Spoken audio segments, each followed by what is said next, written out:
शिवम को गए हुए लगभग 1 महीना हो चुका था। पिछले 1 महीने से देव रत्नागिरी में अपने बड़े पापा बलराज सिंह के घर में ही रह रहा है। शिवम की मौत कैसे हुई, ये सच देव ने किसी को नहीं बताया। बलराज सिंह और रत्नागिरी के लोगों को यही पता था कि मनाली के उस भूतिया जंगल में रहने वाली बुरी आत्माओं ने शिवम की जान ली। जिसने भी ये सुना उसने फौरन ही यकीन कर लिया। अंजलि का नाम कहीं नहीं आया। देव नहीं चाहता था कि अंजलि जेल जाए, इसीलिए नैना की एक दोस्त छाया की मदद से देव ने अंजलि को दिल्ली के एक मेंटल असाइलम में एडमिट करा दिया था। पिछले 1 महीने से निखिल और नैना भी देव के साथ ही हैं और नैना ने देव के मन में इतनी नफरत भर दी है कि वो अब अंजलि की शक्ल तक नहीं देखना चाहता। नैना को लगता है कि अब फिर से वो और देव साथ हो जाएंगे, लेकिन उसे जरा भी अंदाजा नहीं है कि उसके और देव के बीच में वृंदा खड़ी है। देव और निखिल रोज की तरह शिवम के कमरे में सोए हुए थे। पूरे घर में खामोशी थी। देव जो अभी तक आराम से सो रहा था, रात के ठीक 3 बजे ही करवटें बदलने लगा। देव के माथे पर पसीना उभर आया। अचानक ही देव की आंखें खुल गई। वो घबराकर उठा और फौरन ही कमरे से बाहर आ गया। देव ने आसपास देखा, सब कुछ ठीक था। देव ने राहत की सांस ली और घर की छत पर आ गया। फिर से वही ख्वाब, हवेली में आग, लोगों की चीखें और वो लड़की। उसने मुझे देवराज क्यों कहा?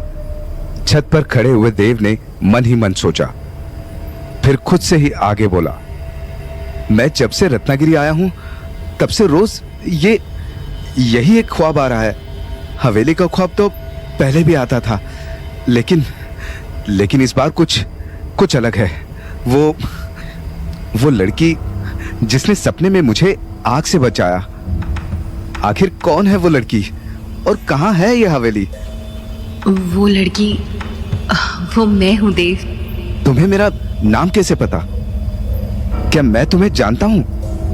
देव के इस सवाल पर वो लड़की मुस्कुरा दी और धीरे से बोली, हाँ देव, तुम मुझे जानते हो, बस तुम्हें याद नहीं है, लेकिन बहुत जल्द तुम्हें सब याद आ जाएगा। सब याद आ जाएगा? मतलब ये कि तुम्हारी जगह इस घर में नहीं है देव। तुम्हारी जगह तुम्हारी अपनी हवेली में है। अपनी हवेली को ढूंढो देव, वही मिलेगा तुम्हें सभी सवालों का जवाब। इसके अलावा एक बात का ख्याल और रखना, जो भी तुमसे उस हवेली को छीनना चाहता है ना, वही तुम्हारा असली दुश्मन है। वही तुम्हारे पिता सूरज सिंह का असली कातिल है। ये सुनते ही देव के हाथ पांव ठंडे पड़ गए। वो आगे कुछ कहता कि तभी वो लड़की देव के आंखों के सामने से गायब हो गई। अगले दिन देव ने घर के एक बुजुर्ग नौकर शंभू काका से, जो देव के लिए खाना लेकर आए थे, रत्नागिरी की हवेली के बारे में पूछा। काका, ये इस गांव में हमारी कोई हवेली है? हवेली का जिक्र सुनते ही शंभू काका ने हैरानी से देव की तरफ देखा और घबराते हुए बोले, छोटे सरकार, आप हवेली के बारे में कैसे? हमें कैसे पता वो छोड़िए काका, आप बस इतना बताइए कि हवेली है कहाँ? वो हवेली रत्नागिरी के पश्चिमी हिस्से में है, यहाँ से करीबन 20 किलोमीटर दूर। लेकिन वो हवेली पिछले 100 सालों से बंद है छोटे सरकार, आप भूलकर भी वहां मत जाना। उस हवेली पे एक शैतानी आत्मा का कब्जा है। जो भी उस हवेली के अंदर गया वो कभी जिंदा नहीं लौटा। देव आगे कुछ कहता कि तभी नैना कमरे में आ गई और देव से बोली, देव, तुम्हारे बड़े पापा तुम्हें बुला रहे हैं। ठीक है, मैं आता हूँ। उन्होंने तुम्हें फौरन बुलाया है। देव फौरन ही उठा और बलराज सिंह के कमरे में आ गया। बलराज सिंह अपने आराम कुर्सी पर बैठे हुए थे। उनके हाथ में शिवम की तस्वीर थी और सामने मेज पर कुछ कागज और एक पेन रखा हुआ था। हाँ देव, एक बहुत जरूरी काम से तुम्हें यहाँ बुलाया है। मनाली में शिवम ने तो तुम्हें बताया ही होगा कि मुझे कुछ पेपर्स पर तुम्हारे साइन चाहिए थे। जी बड़े पापा, शिवम भाई ने बताया था, देव ने धीरे से कहा। तभी बलराज सिंह ने मेज पर रखे कागज देव की तरफ बढ़ाते हुए कहा, यही वो पेपर्स है। इनमें लिखा है कि तुम अपनी मर्जी से हमारी खानदानी हवेली को मेरे नाम पर ट्रांसफर कर रहे हो। इन पेपर पर साइन कर दो, फिर तुम वापस दिल्ली जा सकते हो। मैं जानता हूं इस गांव ने तुम्हारे पिता की जान ली थी और तुम्हारे लिए लौट कर आना आसान नहीं था, लेकिन अब तुम्हें यहां ज्यादा नहीं रुकना पड़ेगा। तुम आज ही यहां से जा सकते हो। मैंने तुम्हारे जाने का सब इंतजाम कर दिया है। देव ने पेपर्स देखा। उनमें साफ लिखा था हवेली का असली मालिक देव है। तभी देव को उस लड़की के कहे शब्द याद आए जो रात के वक्त उसे छत पर मिली थी। जो भी तुमसे उस हवेली को छीनना चाहता है ना, वही तुम्हारा असली दुश्मन है। वही तुम्हारे पिता सूरज सिंह का असली कातिल है। देव ने बलराज सिंह की तरफ गुस्से से देखा और बोला, मेरे पिता की मौत का असली जिम्मेदार कौन है बड़े पापा?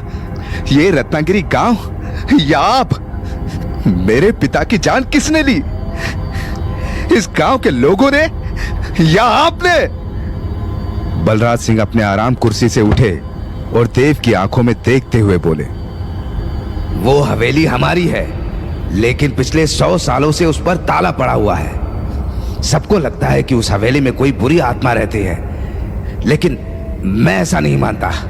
उस हवेली में आत्मा नहीं, हमारे पुरखों का खजाना है। हवेली का मालिक ही उसका ताला खोल सकता है। मैंने सूरज सिंह को बहुत समझाया था, लेकिन वो हवेली को बंद ही रखना चाहता था। डरपोक था तेरा बाप। भूतों से डर लगता था उसे। इस दुनिया में जो डरता है वो मरता है। जिद्दी था मेरा भाई, लेकिन मुझसे ज्यादा नहीं। उस पर झूठे मर्डर का इल्जाम लगाया, गांव के लोगों को उसके खिलाफ भड़काया और चढ़ा दिया उसे फांसी पर। उसे फांसी देने वाला कोई और नहीं, मैं ही था। सुन लिया सच? हो गई तसल्ली? अब चुपचाप साइन कर दे देव, वरना तेरा भी वही होगा जो तेरे बाप के साथ हुआ था। बलराज सिंह ने जो कहा वो सुनने के बाद देव ने पेपर्स उठाए और फाड़ दिए। ये क्या किया तुमने? बलराज सिंह चीखते हुए बोला और तभी देव ने धीरे से कहा, वो हवेली मेरी है और मेरी ही रहेगी। मैं भी यही हूं और आप भी। आपसे जो हो सकता है वो कर लीजिए और खैर मनाइए कि मैं आपको जिंदा छोड़ रहा हूं। अगर आप शिवम भाई के पिता नहीं होते तो मैं इस वक्त आपसे अपने पिता की मौत का हिसाब ले लेता। इतना कहकर देव वहां से चला गया। देव के जाते ही कमरे में छिपा हुआ बलराज सिंह का गुलाम शैंकी बाहर आया और बोला, हुक्म करिए मालिक, इस देव को अभी इसके बाप के पास पहुंचा दूंगा। नहीं शैंकी, जाने दो इसे। अगर हमने देव की जान ली तो ऊपर जाकर शिवम का सामना कैसे करेंगे? नहीं चाहिए हमें वो हवेली, नहीं चाहिए। अपनी आराम कुर्सी पर बैठे हुए बलराज सिंह ने धीरे से कहा। उधर देव रत्नागिरी की हवेली को ढूंढता हुआ पश्चिमी दिशा में निकल गया था। देव पूरे रास्ते पैदल ही चलता रहा। जब देव हवेली के सामने पहुंचा तब तक शाम हो चुकी थी। हवेली के दरवाजे पर बड़ा सा ताला लगा हुआ था। देव ने जैसे उस ताले को छुआ, ताला खुल गया और फिर देव हवेली के अंदर आ गया। देव के पांव जैसे हवेली के अंदर पड़े, हवेली में रोशनी हो गई। ये हवेली तो 100 साल से बंद थी, फिर यहां ये लाइट्स कैसे जल गई? देव हैरानी से बोला। तभी उसके कानों में एक लड़की की आवाज पड़ी, तो तुम आ ही गए देव। वो आवाज सुनते ही देव ने अपने राइट साइड में देखा।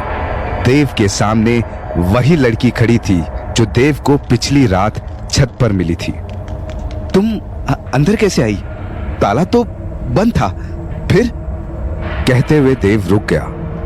वो समझ चुका था कि ये लड़की एक आत्मा है, वही आत्मा जो पिछले 100 साल से इस हवेली में रह रही थी।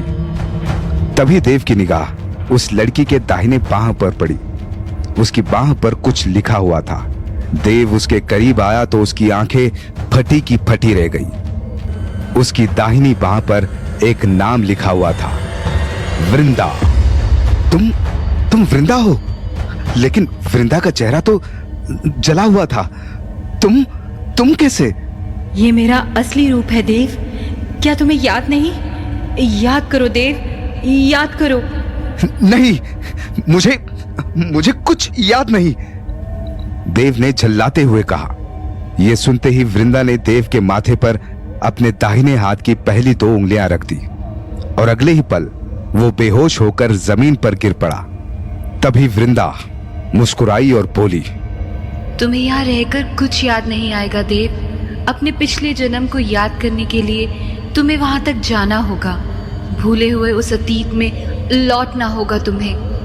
देव से फिर देवराज बनना होगा, वही देवराज जिसका मुझे इंतजार है।